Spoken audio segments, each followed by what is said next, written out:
ಶುಭೋದಯ, ನಮಸ್ಕಾರ, welcome to Yoyo Kannada. ಬನ್ನಿ ಈಗ ನೋಡೋಣ ಚೀನಿವಾರ ಪೇಟೆಯಲ್ಲಿ ಚಿನ್ನದ ಬೆಲೆ. ಇತ್ತೀಚಿನ ದಿನಗಳಲ್ಲಿ ಚಿನ್ನದ ಬೆಲೆಯಲ್ಲಿ ಏರಿಳಿತ ಕಂಡು ಬರ್ತಾ ಇದೆ. ಕೆಲವು ದಿನಗಳಿಂದ ಇಳಿಕೆ ಆಗುತ್ತಿದ್ದ ಚಿನ್ನದ ಬೆಲೆ ಇಂದು ಅನಿರೀಕ್ಷಿತವಾಗಿ ತೀವ್ರವಾಗಿ ಏರಿಕೆಯನ್ನ ಕಂಡಿದೆ. ವಿಶ್ವದಾದ್ಯಂತ ಚಿನ್ನದ ಬೇಡಿಕೆ ಕಡಿಮೆ ಆಗುತ್ತಿರುವಾಗ ಅಮೆರಿಕ ಅಧ್ಯಕ್ಷ ಟ್ರಂಪ್ ಅವರ ಹೊಸ ಸುಂಕಗಳ ಘೋಷಣೆಯಿಂದಾಗಿ ಮಾರುಕಟ್ಟೆಯಲ್ಲಿ ಉಂಟಾದ ಕಳವಳಗಳಿಂದ ಚಿನ್ನದ ಬೆಲೆಗಳು ಮತ್ತೆ ಏರಿಕೆಯಾಗಲು ಆರಂಭಿಸಿವೆ. ಬೆಂಗಳೂರಲ್ಲಿ ನಿನ್ನೆ 22 ಕ್ಯಾರೆಟ್ನ 10 ಗ್ರಾಂ ಚಿನ್ನ 90,200 ರೂಪಾಯಿ ಇದ್ದು 550 ರೂಪಾಯಿ ಏರಿಕೆಯಾಗಿದೆ. 90,750 ರೂಪಾಯಿಗೆ ಬಂದು ತಲುಪಿದೆ. ಅದೇ ರೀತಿ 24 ಕ್ಯಾರೆಟ್ನ ಚಿನ್ನದ ಬೆಲೆಯಲ್ಲಿ ಕೂಡ ನಿನ್ನೆ 48,400 ರೂಪಾಯಿ ಇತ್ತು. ಇಂದು 600 ರೂಪಾಯಿ ಏರಿಕೆಯಾಗಿ 99,000 ರೂಪಾಯಿಗೆ ತಲುಪಿದೆ. ಏತನ್ಮಧ್ಯೆ ಬೆಳ್ಳಿ ಬೆಲೆ ಪ್ರತಿ ಕಿಲೋಗ್ರಾಂಗೆ 1,000 ರೂಪಾಯಿ ಏರಿಕೆಯಾಗಿ 1,19,100 ರೂಪಾಯಿಗೆ ತಲುಪಿದೆ. ಮಾರುಕಟ್ಟೆಯ ತಜ್ಞರ ಪ್ರಕಾರ ಆರ್ಥಿಕ ಅನಿಶ್ಚಿತತೆ, ಅಂತಾರಾಷ್ಟ್ರೀಯ ಮಾರುಕಟ್ಟೆಯಲ್ಲಿ ಬೇಡಿಕೆ ಪೂರೈಕೆ ಏರಿಳಿತಗಳು ಮತ್ತು ಅಮೆರಿಕದ ಸುಂಕಗಳು ಹಾಗೂ ಭೌಗೋಳಿಕ ರಾಜಕೀಯ ಉದ್ವಿಗ್ನತೆಗಳು ಈ ಬೆಲೆ ಏರಿಕೆಗೆ ಪ್ರಮುಖ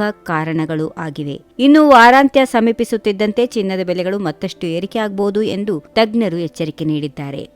ಈ ವಿಡಿಯೋ ನಿಮಗೆ ಇಷ್ಟವಾದಲ್ಲಿ ಲೈಕ್ ಮಾಡಿ, ಶೇರ್ ಮಾಡಿ, ಸಬ್ಸ್ಕ್ರೈಬ್ ಮಾಡಿ.